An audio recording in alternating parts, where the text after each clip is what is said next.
All right, it is time to talk about chapter 6. Let's get to it. If you're just joining us, I am reading this book, Mind Your Body by Nicole Sachs. And I just finished chapter 6, which is creating ritual and consistency.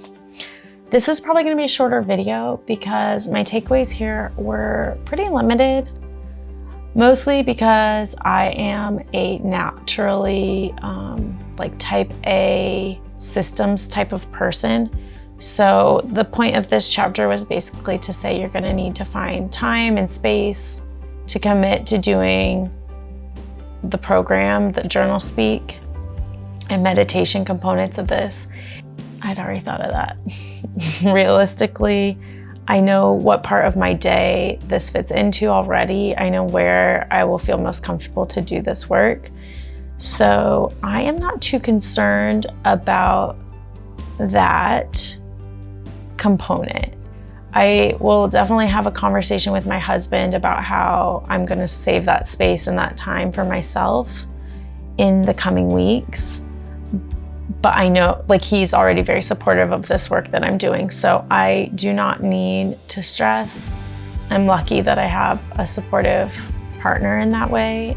I already know I'm going to do this work right after the boys go to bed, so they should not be an issue in terms of me needing some alone time, and I'll just make sure that my husband knows that I will need him to help with the boys if for some reason they have trouble falling asleep. So yeah, I'm very excited. She does talk specifically about choosing a physical space and choosing a specific time of the day, and then setting boundaries with people in your life.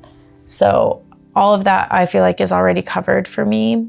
So then the next part of this chapter is she has you write a contract to yourself, and she has a template for it here, basically committing to the ritual, committing to consistency with the ritual, choosing a space, choosing a time, and setting boundaries with people in your life that you need those things. And then she has you sign it. So I'm gonna do that right now. She actually has it's written in the book, but she also has a template that you can download from her website, which I just printed. So I'm going to sign this with you guys. It gives you space to have a witness. I'm just gonna let that be you all. Here we go.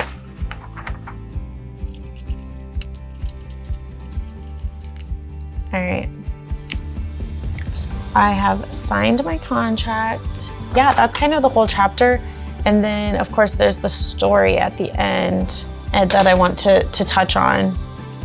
So the story in chapter 6 is about a man from New Zealand.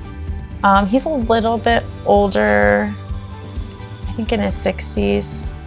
One of the things that struck me about his story was his cognitive decline. So he talks about brain fog as being one of the major symptoms that was happening. And there was a lot of other stuff happening, but the brain fog being relentless, and him getting to a point right when he found Nicole's work where he was like, I need to double check that this is legit, because I can't spend any time. I physically do not have the mental capacity to do something that isn't going to benefit me. I don't have any space in my life for anything extra. That really was interesting to me, because any other young moms out there will know that life with small children, you often feel a bit of brain fog during pregnancy, and then just when you have your small kids at home. And I feel to a certain extent, I've had a little bit of that. I never really thought of it as a symptom, and maybe it's not. Maybe it's just that my life is more hectic than it used to be. But gosh, that made me think about that a little bit. Am I experiencing that? But like all of the other stories in this book, he saw an incredible turnaround when he committed to the work, and he contributed a lot of his success to the consistency in his routine, which it makes sense that he was kind of the spokesperson for this chapter then. But the other thing he talked about, which I don't think anyone else has directly mentioned, was the timeline, the time frame rather, from when he committed to the work to when he felt essentially symptom-free. And he said he did it in 2 months, which I don't know exactly what I was expecting, but that felt pretty quick to me to go from like all of the symptoms he was experiencing to no symptoms. So that gave me a lot of hope that this might not be, you know, a year-long process or something like that. And he makes it clear and she makes it clear that there's not a distinct timeline for everyone. I actually doubt she'll give us any timeline in the book because it will depend person to person, like how they're committed to the work and what issues they're trying to overcome and what obstacles they hit. I'm sure all of that contributes, but yeah, having read this chapter, I'm feeling really good, like creating a consistent routine that is right up my alley. The next chapter gets into the section of the book called Retraining Your Brain. So the next chapter is called Understanding Journal Speak. So I think we are going to get a lot more information very quickly about what this work is literally going to look like. And I'm very excited for that. I've signed my contract.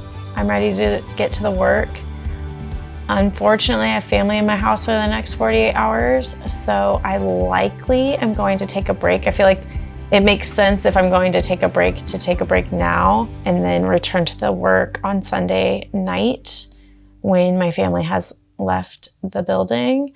And then I'll be able to focus more on figuring out the journaling component of all of this.